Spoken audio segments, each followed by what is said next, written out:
करती हूँ। खुदावन की शुक्रगुजारी करते हैं, उसने हमें ये मौका फराहम किया कि हम इस बारिश के मौसम में भी खुदावन की हैकल में मौजूद हैं।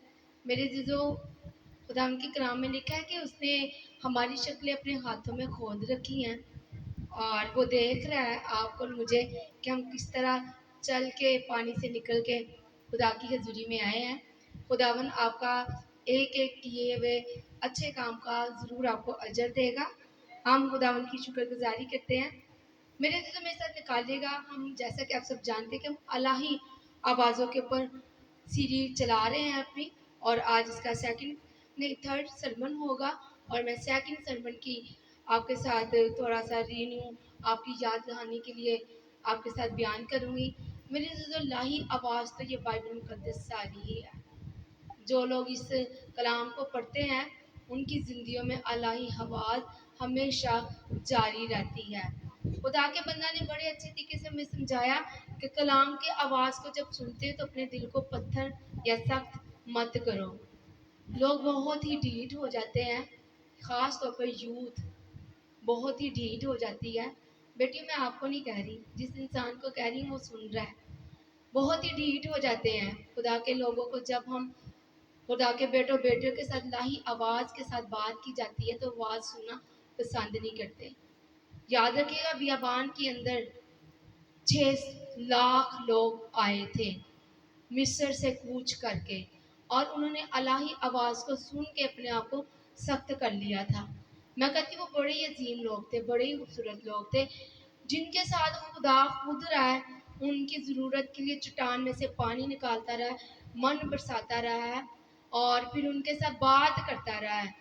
लेकिन उन्होंने अपने आप को इतना सख्त कर लिया, पलूस रसूल कहते कि वो आराम की जगह में दाखिल ना हो सके। मेरे से तो मेरे साथ निकालिएगा हरूज, उसका 19 चैप्टर है, उसकी 14 आयतें बड़े गौर से समात फरमाइएगा। लिखा है कि तब मूसा पहाड़ से उतरकर लोगों के पास गया और उसके लोगों के पाक साफ उसने लोगों को पाक साफ किया और उन्होंने अपने कपड़े धोए, और उसने लोगों से कहा कि 3 दिन तैयार रहना, औरत के नज़दीक ना जाना। खुदावन के पाक कलाम पढ़े और सुने जाने पे खुदा की बरकत हो, आमीन। मेरे से तो मूसा के पास जब आया गया तो यहाँ पे एक जो औरत का लफ्ज़ यूज़ हुआ ना, मेरे से तो ये औरत वो औरत नहीं है, मैं औरत नहीं हूँ, ये वो औरत है, ये दुनिया को शो कर रही है। आखिर ज़माना का आखिरी अयाम का शुरुआत हो चुका था जब ईद पेंतिकोस्त का दिन आया, जब जिस दिन पाक रूह का नज़ूल हुआ उस दिन मेरे अजीज़ों आखिर ज़माने का आगाज़ हो चुका हुआ था। पतरस ने कहा, योएल नबी के सहीफा को कोट करके कहा कि आखिर ज़माना में खुदा अपनी रूह नौजवान बेटों पे, बेटियों पे, बूढ़ों पे नाज़िल करेगा। हम 2 रोज़ के अंदर चल रहे हैं। कितने रोज़ के अंदर चल रहे हैं? 2 रोज़ के अंदर चल रहे हैं। याद रखिए कि खुदावन की हज़ूरी में 1000 साल गुजर जाना एक दिन के बराबर है।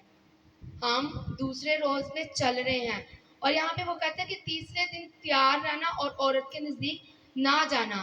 तीसरे दिन का मतलब है मेरे अजीज़ों, हम बहुत जल्द तीसरे रोज़ में जाने वाले हैं।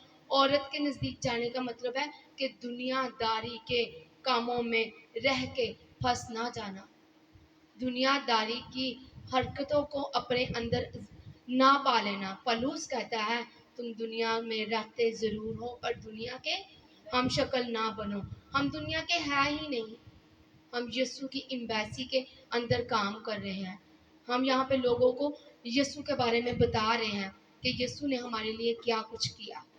मेरे से तो जब हम इमसाल की किताब में देखते तो कहते कि वफादार एलची की मानत बनो, और जो कलाम की बातों को सीधा डायरेक्ट उसी तरह खुदा की बातों को लोगों तक लेके जाता है, वो बर्फ़ की मानत, यानी गर्मी में शिद्दत के अंदर भी वो बर्फ़ की मानत काम करते हैं। मेरे से तो जब आप कलाम को सुनते हैं तो अपने आप को सख्त करने की बजाय उस कलाम को अपने ऊपर अपने अंदर उतरने दें, पूरा होने दें। मैंने बड़े बड़े लोग ऐसे देखे हैं जिनको कहा कि जी ये तरीकाकार गलत है, लिहाजा आप इस तरह ना चलें, लेकिन लोग मानने को तैयार ही नहीं होते। मेरे अज़ीज़ों, हम खुदावन की शुक्रगुजारी करते हैं, हम पे उसका फजल है, खुदा का खादम या खुदा का कलाम हमसे बात करता है तो हम अपने आप को ढाल लेते हैं, जैसा कलाम हमें कहता है हम वैसा करना शुरू कर देते हैं। ये हमारी लियाकत नहीं है, ये हमारे अंदर कोई कुव्वत या जोर नहीं है, ये हमें पाक रूह ऐसे फरोतन बनाता है। खुदावन के कलाम में लिखा है पतरस के खत में, फरोतनी के साथ उसके कभी हाथ के नीचे ठहरे रहो तो वो वक्त पे तुम्हें सर बुलंद करेगा। मेरे जीजो 3 रोज़ की बात एक मुझे बड़ी प्यारी होसिया नबी के अंदर भी नज़र आई। मेरे जीजो होसिया उसका 6 चैप्टर के अंदर 2 बाब के अंदर लिखा है, वो 2 रोज़ के बाद हमको हयात ताज़ा बख्शेगा और तीसरे रोज़ उठा खड़ा करेगा और हम उसके हजूर ज़िंदगी बसर करेंगे, क्योंकि हम 2 रोज़ के अंदर चल रहे हैं।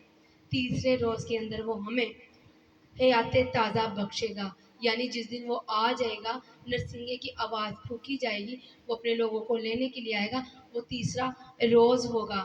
और मेरे जिद वो कहते हैं कि हम उसके साथ ज़िंदगी बसर करेंगे, जहाँ पे ना रोना होगा ना दांतों का पीसना होगा, वहाँ पे क्या होगा, खुदा का जलाल ही जलाल होगा। मेरे जिदो मूसा को कहा गया कि लोगों का 2 दिन के अंदर खूब तैयारी करें। क्या हम खूब तैयारी कर रहे हैं? ये उसकी अल्लाही आवाज़ आपसे और मुझसे बात कर रही है, आपसे और मुझसे पूछ रही है कि क्या तुम लोग तैयारी कर रहे हो? मूसा ने लोगों को जाके कह दिया कि तीसरे रोज़ हमने कोई सीना के पास जाना है और वहाँ पे खुदा हमसे आके खुद बात करेगा। आज मेरे अज़ीज़ों, खुदा का कलाम कहता है कि अपनी तैयारी इस तरह करो कि राहें हुए मालूम ना हो। मेरे अज़ीज़ों, खुदा के बंदा ने कहा कि जब आप अपने घरों में बैठ जाते हो, सब्बत के दिन को छोड़ के दुनिया के कामों को तैयारी करते हो, दुनिया के कामों को तरजीह देते हो, तो मेरे अज़ीज़ों फिर जिस तरह बियाबान के अंदर वो लोग मर गए थे, फिर हम भी इस फ़ानी दुनिया पे रह के मर जाएंगे और अब्दी ज़िंदगी में दाखिल नहीं होने वाले बनेंगे। आज गौर करना है कि हम 2 रोज़ के अंदर तैयारी कर रहे हैं या नहीं कर रहे। खुदावन की खूबसूरत पाक कलाम के पढ़े और सुने जाने पे खुदा की बरकत हो। आमीन।